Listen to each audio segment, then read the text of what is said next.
"You're not on the list, sir, and that patch looks homemade." The young soldier barely glanced up from his clipboard. His tone was sharp, mechanical. Elias Row didn't flinch. He stood, hat in hand, the breeze catching his coat. He wore his old uniform, worn but pressed. On the shoulder, stitched with uneven thread, was a small patch.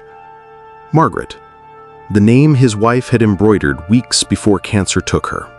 A younger officer smirked. "Closed ceremony, sir. You need clearance." Elias said nothing. He adjusted the patch, his other hand a prosthetic, and stepped back.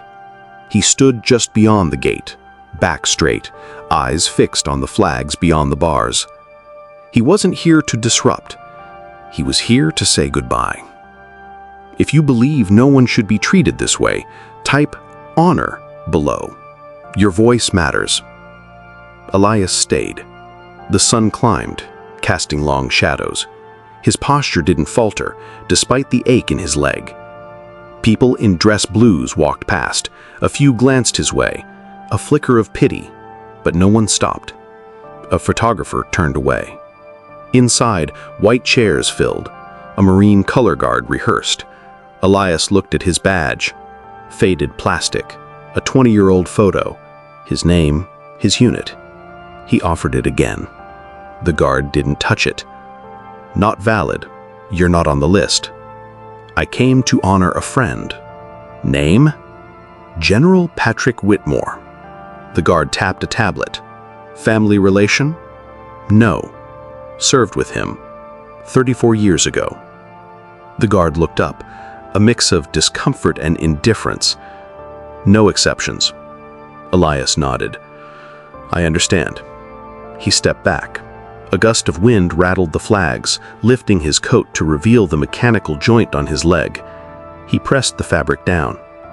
An officer near the gate whispered. Another laughed. Elias heard. He didn't turn. He looked through the bars. He was here because he remembered. The man inside was the one who once bled beside him on a road in Bazra.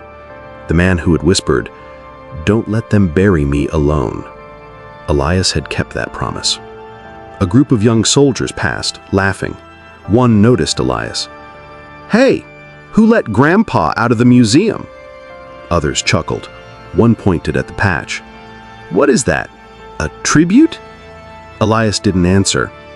He folded his hands behind his back. Left flesh, right metal. A statue of dignity. The service began.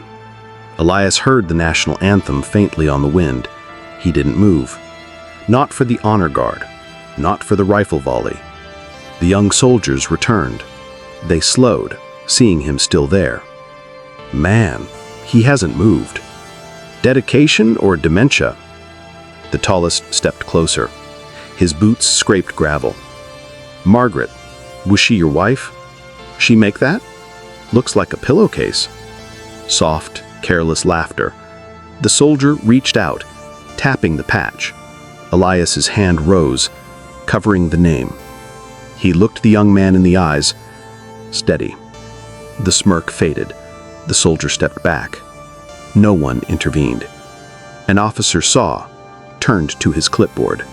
Across the field, the ceremony continued. A folded flag was passed. Cameras clicked. Elias remained. He sat slowly on a stone ledge, his prosthetic making a quiet sound. He exhaled, tired, and reached for the patch. Unclipped it with care. His hands trembled, smoothing it flat in his lap. Every stitch was hers.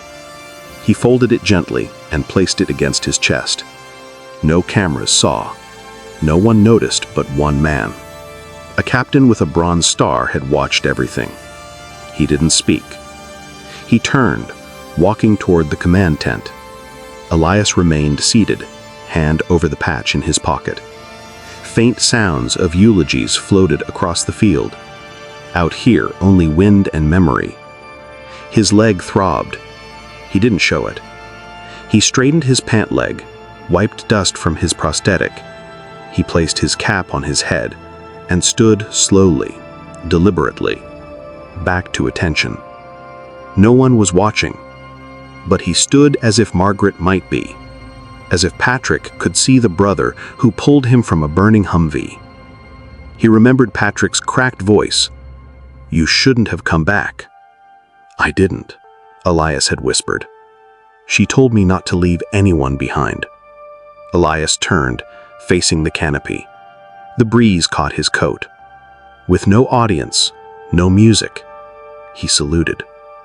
His metal arm moved stiffly, a shadow of its precision, but the meaning was perfect. A salute to a friend, a promise kept.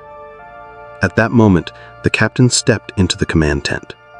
"Sir," he said low, "there's someone outside. You'll want to see him." The man at the front turned. His hair was gray, metals lined his jacket. His eyes softened at the name, Elias Row. General Christopher Doyle didn't wait. He handed his binder to an aide, removed his gloves, and stepped out with urgency. The honor guard paused. Speakers stopped. Doyle crossed the grass, not to the podium, but toward the gate. The crowd turned, whispering. Doyle stopped inches from Elias. He looked fully at the man, the prosthetic, the outdated uniform, the unwavering resolve. Then he extended his hand in reverence. "I heard you wouldn't come, but he made me promise. If you showed, it had to be you." Elias blinked. "Had to be me for what?" Doyle gestured. An aide stepped forward, holding a polished wooden urn, the remains of General Whitmore. Elias's breath caught. He wrote it. Only one man could carry him to rest. Elias's voice cracked. "I thought they'd forgotten." "No, Sergeant. You're the reason he became the man we bury today." He leaned closer. "And I'm the reason he lived to meet his granddaughter." Elias looked at the urn. He reached out. Doyle placed it in his hands. It was heavy. Behind them, the entire assembly was on their feet, silent. As Elias turned, Doyle moved beside him, shoulder to shoulder. They walked through the gate. The band didn't play, the press didn't shout. Only a hush of shifting uniforms. Soldiers stood at attention. Some saluted, some placed hands on hearts. One man stood without his cane, legs shaking. A woman in uniform whispered, "Welcome home." Elias blinked. He hadn't expected this. Not ever. The service concluded. A rifle salute. Taps, each note sinking deep. Doyle turned. "I know you didn't want recognition." Elias glanced down. "It was never about being seen." "I know, but some things deserve to be remembered." Later, a small group gathered at a bronze plaque under an oak tree. It read, "In honor of Staff Sergeant Elias Row and Margaret Row, because honor is not given, it's carried." No statue, just truth. Elias stood, fingers brushing the bark.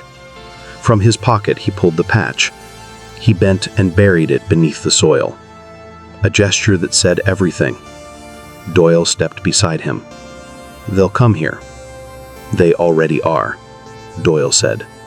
Elias turned to go. No speeches, just quiet steps. This time, when people looked, they didn't stare. They stood. Some uniforms fade, but some men never do. If you typed honor, thank you. If you subscribed, welcome. If this moved you, remember, we stand together, even in silence. See you next time.